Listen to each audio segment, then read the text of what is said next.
সেনাবাহিনী পুলিশ দশাইয়ে ওসাইতে আছে নুরুল হক নুরুলে। সেনাবাহিনী কি হাইকমান্ড ছাড়া কেউ উপরে একটা ভুলের টোক্কাও দেয়? এই জাতীয় পার্টির প্রতি প্রশাসনের এত দরদ কিরবেন না? গণ অভ্যুত্থানের অন্যতম নায়ক হে এই সময় আইয়া কেন খাইবে? এটা তো মানা যায় না। বিপিনুর হে আগেও মার খাইছে, এখনো যদি হার মার খাওয়া লাগে তাইলে এই যে বিপ্লব, এই যে অভ্যুত্থান, এটার আসলে লাভটা কি হইলে? এই জাতীয় পার্টি রাজনৈতিক মাল্য এ হালার ভালা নিজে গো মাথায় নাই যে কয় যে কালে যে ক্ষমতা কয় হে কেলে যে রোমাডা সুইতে কয় হে রোমাডার সই। নুরুল হক নুরের মতো মানুষ যদি মেয়া মার খায় এইরম কেন নয় হারে আমনে আমি কামে লাগি মিয়া। ফেসবুকটা একটু স্ক্রল করতে আসলাম না ভাই, ঠাস করে দেখি যে বিপি নূর ভাই লাইভে চলে আইছে।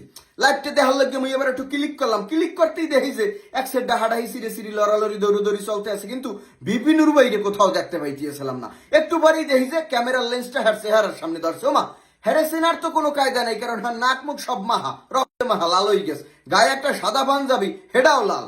কি ব্যাপার, কাহিনী কি? মানে আমার মনের মধ্যে একটা সন্দেহ হয়েছে যে এটা কি রেকর্ডেড ভিডিও নাকি লাইভ ভিডিও। আমার মনে হয়েছে যে এটা হয়তো আগিলে কোনো ভিডিও, পরে শিওর হইলাম যে লাইভ চলতেছে, লাইভ স্ট্রিম, মানে ইনস্ট্যান্ট হারে রক্তাক্ত করা হয়েছে। বিশ্বাসই করতে পারতে আসলাম না, কারণ এই বিপিনুর হে আগেও মার খাইছে, এখনো যদি হার মার খাওয়া লাগে তাইলে এই যে বিপ্লব, এই যে অভ্যুত্থান, এটার আসলে লাভটা কি হইলে? পরে আমি একটুখানি ঘটনাটা জানার চেষ্টা করলাম যে আসলে হয়েছে কি, হে কে কেন খাইলে। এইবার একটা ভিডিও ক্লিপ দেখলাম যে সেনাবাহিনী পুলিশ দশাইয়ে ওসাইতে আছে নুরুল হক নুরলে।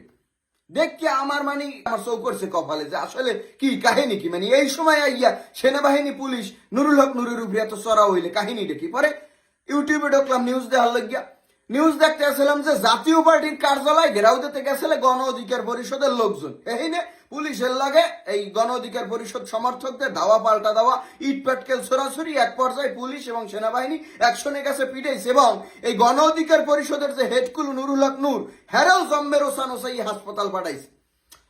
আমার দ্বারা আফসোসের বিষয় বা আশ্চর্যের বিষয় যেটা হেডা হইতেছে, এই জাতীয় পার্টির প্রতি প্রশাসনের এত দরদ কিরবেন না?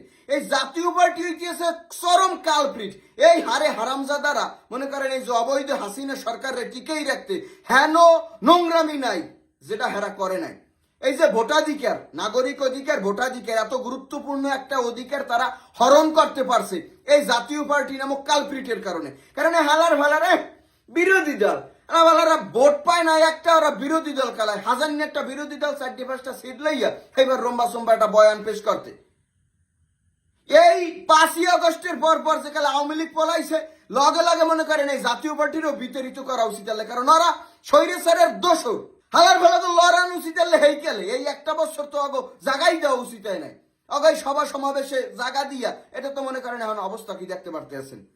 ওরা তো কোনো রাজনৈতিক দল না, ওরা হইতেছে মনে করেন যে রাজনৈতিক মাল্য।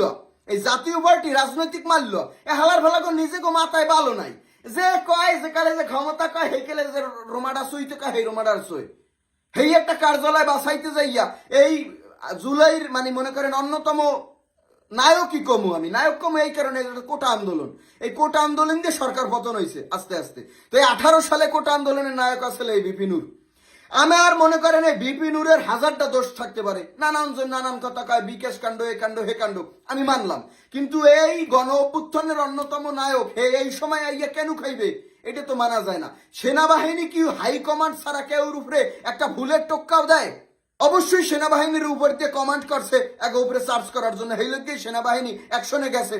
তাইলে এই যে ওয়াকার সাহেব মানে চাইতে আছে কি, মানে এই যে পরিস্থিতি গোলাটে করতে আছে, মানে আমার আসলে এই জিনিসটা বুঝে আয় না। আমার ব্যক্তিগত অভিমত যেটা, খুব শীঘ্রই আরো একটা বিপ্লব অপেক্ষা করতে আছে, কারণ এই জুলাইয়ের বিপ্লব এটা অলরেডি আচ্ছারা হয়ে গেছে, বিপথে পরিচালিত হয়ে গেছে। সত্যিকার অর্থে গণমানুষের সাধারণ জনগণের যে অধিকার আদায়ের যে একটা আন্দোলন, সেই আন্দোলন আবার শীঘ্রই হইবে।